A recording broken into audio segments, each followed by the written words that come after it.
Hey everyone, in this video we are reviewing new tier 10 premium tank destroyer, the Technodrome. The tank is part of Teenage Mutant Ninja Turtles collaboration and based off of Manticore blueprint, but it is much better than Manticore and I'll tell you why in the video. So let's get started with the setup I'm using. I'm using my British medium crew because even though it's based off Manticore, it is a tank destroyer, so you need silent driving, which you don't in lights. So going over my crew, I'm using Bond Leader, Rapid Loading, Steady Aim, Snapshot, Silent Driving, Camouflage Expertise, Muffled Shot, Sixth Sense, and Situational Awareness. For equipment, I'm using Advanced Loader, Advanced Concealment, and Advanced Optics. For consumables, I'm using Large Repair Kit, Large Med Kit, Enhanced Rations, and using Camo Paint on the tank. Let's take a look at the armor model since it's based off Manticore, so not much armor, you're not going to bounce shots, don't try to expose your armor unless obviously you have to trade, as you might get lucky here and there, but you're not going to bounce anything.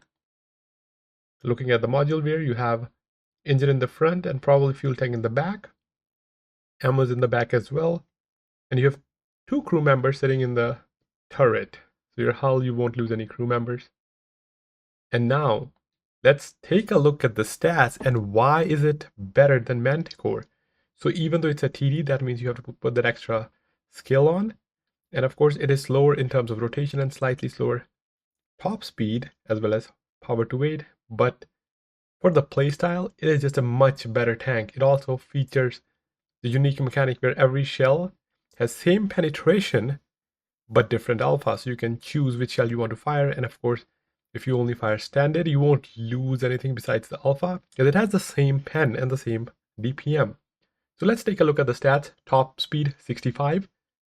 Horsepower 280, power to weight 22.5, so lighter than Manticore. And Manticore has like 41 horsepower, so slower to accelerate as well, but you will hit the top speed 60 to 65, you'll go easily. It does suffer from the same drawback of Manticore. If you're going in through water, it'll slow down drastically. It does have hit points of 1800, similar to any paper TD or non-armored TD at tier 10. It has still concealment of 239. For Manticore, it's 234. So Manticore still has 5 better stationary concealment. And then, of course, it has a 257 moving concealment. And since Manticore is a light, it has 234 as well. So you get 23 meters of better moving concealment in Manticore. But, as I said, it doesn't make much difference when you're actually playing because the rest of the attributes just excels. Same gun depression and elevation of 8 degrees as Manticore. And now we have reload time of 8 seconds, but that is for the standard shell with 500 alpha. Accuracy of 0.22, that is just beautiful. I use the same crew as medium, but you can even change steady aim. You don't need that crazy accuracy. You can put something else, maybe put track mechanic, or you can put run and gun, or maybe you can put armor angling. So you have a lot of options. I just use the same crew. But look at that accuracy and aim time of 1.7 seconds. That is just crazy accurate gun. And then we have a DPM of 3575 after the equipment I have it on. It is 1200 more or 1300 more than the Manticore, as we all know Manticore doesn't have DPM at all. And then penetration is 290 for every round, and it is solid, not an issue at all. Why do I say that? Usually if it's a heavy tank, I would have complained about it, but it's a TD that cannot be spotted. So you have time to aim the weak spots and you will pen it. In addition, it does not lose penetration over distance, keeps the 290. So amazing DPM and solid penetration, and the 3 shells with different alpha. We have 500, 630, 250. And the corresponding alpha is also associated with module damage, as the first shell has 180, second is 200, and then the third is 150. So of course the second shell is premium, and then the first and the third are like the standard shells. No HE in this tank though. So overall, once I played this tank, is it balanced or broken? I don't think it's broken, but it is very strong. Might be a better grill or close to it. I have to play more. I played one game and that was beautiful. The reason I say is it might be close to Grill or slightly worse is because it has less alpha and it gets slows going through the water, and elevation is an issue. So that could be awkward angles, but at the same time, it can play like a light tank if it has to because of that 410 base view range. As you can see, my view range with equipment and stuff is 525. I will outspot everyone. There's no worry. So when it comes to, let's say, small maps, Grill will have an advantage because of a higher alpha. But when it comes to bigger maps, this tank just excels. No comparison. And even in small maps, like you have to play more to see. But overall, if you ask me, I would prefer this tank over a lot of the other tanks like Grill and other tank destroyers that are fixed turret because of the flexibility. So it is very, very strong. But the limited alpha, limited pen, and no AT prevents it from being broken or have that annoying AT splash factor or getting unnecessarily punished too much. So in the hands of good player, it is going to be very, very lethal. But in the hands of a casual average player, might not be. So I like this tank. I just wish they hadn't nerfed Manticore because they said it was overperforming and then released this version that just plays better. It is better than Manticore in every way. As I said, the playstyle, the way Manticore plays, this tank will play the same way and just excels better because it also has the better penetration, the damage, the DPM, everything is just there. So let's see how this tank actually performs in the battlefield now. This is my first battle, as well as the only battle in the tank I've played so far, but looking at the stats, it performed exactly as I expected. Just a very, very solid mix of medium and a TD. And in this map, as I said, it is just better than the Grill because what I was able to do, it has smaller profile and have better camo. So in No Manhattan, we got the A8 spot. I'm going in the middle. You can already check out the speed. I was able to hit 60. And this isn't a hard terrain, probably like a medium terrain. Then I went through the water, the tank speed slowed down, same as Manticore. Try to avoid water, and also try to avoid a position that has elevation, which requires you to use gun elevation, as you don't have that much, and it is very annoying. So going through the middle, another thing that's a benefit to this tank is usually light is matched against a light tank. But because of TD, if they don't have any light, you are the light. You gain that additional advantage by being the only one that can spot effectively, unless of course they also have a Technodrome. And it is an expensive tank, so I don't expect to see too many. Hence it won't be mapped 1-to-1, and essentially because you're not a light, you gain that so much power of controlling the map while having the attributes of a TD as well. So first shot put into Scorpion, should have loaded the high alpha shell, and then second into the Type 5, and that's what I meant. Type 5 is one of the most heavily armored tank, and even though I have 290 penetration, it doesn't matter because I'm not spotted. I have time, I have all the time in the world to aim at the weak spot, and that means I would pen, and I don't lose penetration over distance. So at this point, I was hoping that he would fire and then I'll fire, so I was just targeting him, making him panic that maybe someone else is looking at him, so that he turns his turret and I can pen him and run away. I had a feeling since he's looking directly at me, if I fire I will get spotted and I might get a cheat and lose all my health. So trying to avoid that, got a little bit into cover so I can run away, as it doesn't feel like he's gonna move. Again, beautiful shot into his lower plate, and he gets penned. 1687 damage so far. Now looking at the tank, how it looks, I do like that eye at the top, it moves as well. I like the skin, how the gun looks, how the overall aesthetic is. I know it gives a plasticky look, but I like this.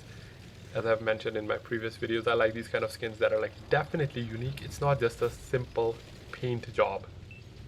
And again, moving forward now to spot people on the one line. As mentioned, 525 base view range, and when you activate food, you get additional 30 meters, and that puts me to 555, slightly higher actually, because it adds up to the base values. Put a shot into the medium, Type 5, he got frustrated, he's coming in, not a problem. I have Rogel, who even though wasn't paying attention, but he can easily destroy Type once he does. I was a bit surprised that our team didn't shoot, and here's the elevation issue I was talking about. I backed up, and I couldn't get the elevation, so I had to move up, kind of rush the shot there since artillery was targeting. But if I had time, I would have penned him as well. Of course, why not, right? The only time you won't pen is if you low roll on penetration, and yeah, that's just unlucky. T-44 gets spotted, and he's out of the game. 13 versus 2, got my first kill, and waiting for it to reload.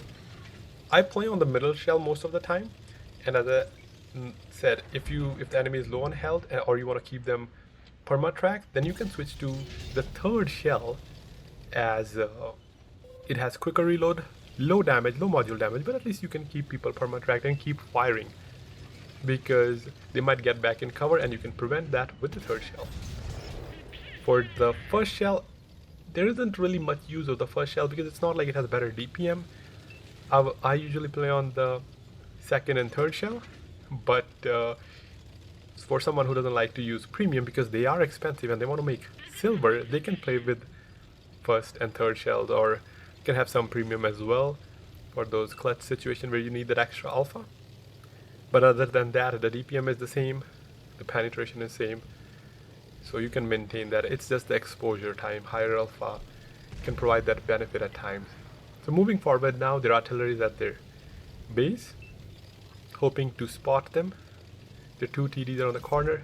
Lorraine gets spotted, and this is what I was talking about, switching to the third shell here so I can quickly put another shot, as he was gonna get in cover, and he was about to, but Barask penned him.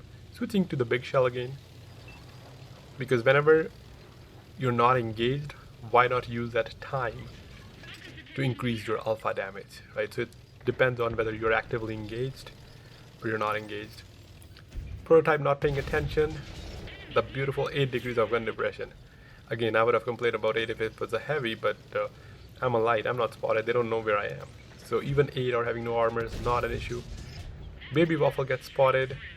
Quickly switched to the third shell again, but unfortunately he lost the spot and got in cover. Scores tied, 8v8, and I'm at 5,000 damage. And the other thing I want to stress is, I didn't try too hard in this tank that I have to in Manticore. You really have to put a lot of effort, a lot of energy to have good damage games, but this tank just plays by itself. It is very, very strong and solid once you have the understanding of how camo works, how position works. So those are the key things. For someone who'd like to just sit at the base, they're probably better with tanks that have more alpha or even more armor so they can bounce. But once you kind of understand the power of repositioning, this is a very strong tank. Again, switching to third shell after firing with the second to delete that artillery. And the reason was also I don't want to wait too long because someone else might shoot him. So I decided to just go with the third one so I can do as much damage to the tank before it's deleted by my teammate. We are winning by 2 tanks now. 6,300 damage, 3 kills. They have 2 heavies, 3 tank destroyer remaining, and since they were last spotted over the city at K9, I was hoping that they'll push forward, and I was also hoping that our team wouldn't cap so I can do more damage because I'm full health. And this is my first game, and not gonna lie, I was pretty excited about Technodrome. I haven't played Manticore in years. I haven't played light tank in general in years, and this is, even though it's not a light, it kind of is a light. Right, I'm gonna outspot everyone, and it is not something that can be easily abused by an average player, right? So it's not going to break the matchmaking. They don't find it lucrative if you don't have a higher alpha on your standard shells. So moving forward, their Scorpion G is spotted. He was the same guy I shot early on, where I made a mistake of loading the first round and did less damage to him as opposed to if I had loaded my second shell in the beginning, because in the beginning you always want to load higher alpha. And that's part of the reason I'm thinking I should remove the first shell, because it's going to happen more often than not that I'll forget to switch and I should just play on the second and third, because that's what I'm going to use anyway. KV4 crossing, I was a little bit hesitated here. I might shoot, might not, or sorry, I might pen or might not, but I do end up penning him, because you know KV4s are trolly. After all, they are the grandson of IS4s. Lucky for me, their team got spotted over on the other side, and they killed one of the guys that was on the cap. It is 2v2 over there. Of course, we have an artillery. I was hoping they're healthy so I can farm more damage, as well as they killed the other 2 tanks. You know, that's the best case scenario for me. I know, a little greedy, but well, I just wanted a bit extra damage. Nonetheless, E100 gets spotted, 687, so 2 shot for me. And the Death Star is also spotted here. And this is where you'll see the gun stats of this tank. Look how far Death Star is. Look at that beautiful aim time, not even aimed, no stabilizer, penned. Shot went exactly where I aimed, or in the center of the reticle. Almost reloaded again. I should have actually switched to the first shell here because he was less than 500, or he played on the third shell, but I thought I had time. But meanwhile, E100 lost some more HP and is down to 174, almost loaded. And again, I made a mistake. If I switched to the third shell, I would have killed E100 as well. So that's the importance of, learning which shell to use. I thought he was safe though. Nonetheless, 8,000 damage in the first game. Didn't lose any HP. Kill 2 artillery is always satisfying. And that is it for this. Do let me know, are you planning to get this tank, or are you gonna just stick to Manticore, or this is just not your cup of tea and you prefer other TDs or lights or mediums? So do let me know in comments, and I'll catch you in the next one. Have a great rest of your day.